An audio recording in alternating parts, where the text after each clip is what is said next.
യേശു വരും. അവൻ നിന്നെ സൗഖ്യപ്പെടുത്തും, നിന്നെ സുഖപ്പെടുത്തും, നിന്നെ രക്ഷിക്കുവാൻ മതിയായവനാണ്. പ്രിയമുള്ളവരെ, യേശുവെ ഞാൻ പാപിയാണെന്ന് നീ സമ്മതിക്കുകയും യേശു മരിച്ചവരിൽ നിന്ന് 3-ാം ദിവസം ഉയർത്തെഴുന്നേറ്റുവെന്നും യേശുവിന്റെ ദൈവമാണെന്നും നീ വിശ്വസിക്കുകയും ആദരങ്ങൾ കൊണ്ട് ഏറ്റുപറയുകയും ചെയ്താൽ നീ രക്ഷ പ്രാപിക്കും, നിന്റെ കുടുംബം രക്ഷ പ്രാപിക്കും. നാം ഇനി കണ്ടുമുട്ടിയെന്ന് വരില്ല. നമുക്ക് അറിഞ്ഞുകൂടാ നാം ഇനി കണ്ടുമുട്ടുകയെന്ന്. എന്നാൽ പ്രിയമുള്ളവരെ, ഹൃദയത്തിൽ നിന്ന് ആത്മാർത്ഥമായി നിങ്ങളോട് പറയാം, യേശു ക്രിസ്തു സത്യ ദൈവമാകുന്നു. ഞങ്ങൾ അവനെ രുചിച്ചറിഞ്ഞിരിക്കുന്നു. അവൻ ഇന്നും ജീവനോടെ ഇരിക്കുന്ന ദൈവമാണ്. നീ അവനെ സ്വീകരിച്ചാൽ നിന്റെ കുടുംബം അനുഗ്രഹിക്കപ്പെടും, നിന്റെ ജീവിതം മാറും, നിന്റെ കുടുംബത്തിൽ നിന്ന് രോഗങ്ങൾ മാറും. എത്ര ജീവിച്ചിട്ടും മാറാത്ത ചില രോഗങ്ങളുണ്ടല്ലോ, മാറും. നിന്റെ സാമ്പത്തികമായ കടബാധ്യതകളും യേശു നിന്നെ സഹായിക്കും.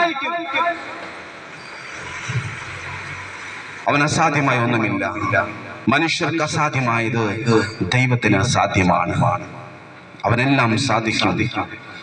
ഈ പ്രപഞ്ചത്തിന് മേൽ അവൻ അധികാരമുണ്ട്. സ്വന്തം ചങ്കിലെ രക്തം കൊണ്ട് അവൻ നിങ്ങളെ വിലയ്ക്ക് വാങ്ങിയിരിക്കുകയാണ്. യേശുക്രിസ്തു നിങ്ങളെ വിലയ്ക്ക് വാങ്ങിയിരിക്കുന്നു. സ്വന്തം രക്തത്താൽ അവൻ ഇന്നും ജീവനോടെയുണ്ട്. അവനിവിടെ ജീവിക്കുന്നു, അവനിവിടെ ഉണ്ട്.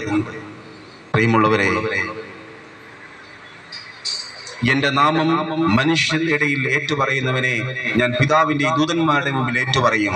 പ്രിയമുള്ളവരെ, യേശു ക്രിസ്തുവിന്റെ വചനം നിങ്ങൾ കേൾക്കുകയും വിശ്വസിക്കുകയും ചെയ്യുകയും നിങ്ങൾ മറ്റുള്ളവരോട് യേശു ദൈവമാണെന്നും യേശുവിനും ജീവിക്കുന്നവർ ഏറ്റുപറഞ്ഞാൽ നിന്റെ ജീവിതം കൂടുതൽ അനുഗ്രഹമായി തീരും. നിനക്ക് ദീർഘായുസ് ഉണ്ടാകും. നിന്നെ ദൈവം സമൃദ്ധമായി അനുഗ്രഹിക്കും. കാരണം യേശുവിനെ മറ്റുള്ളവർ ഏറ്റുപറയേണ്ടത് നമ്മൾ ഓരോരുത്തരുടെയും കടമയാണ്. അവൻ ഇന്ന ജാതിയോ ഇന്ന മതത്തിന്റെ ആളല്ല. അവൻ സകലർക്കും വേണ്ടിയാണ് മരിച്ചത്.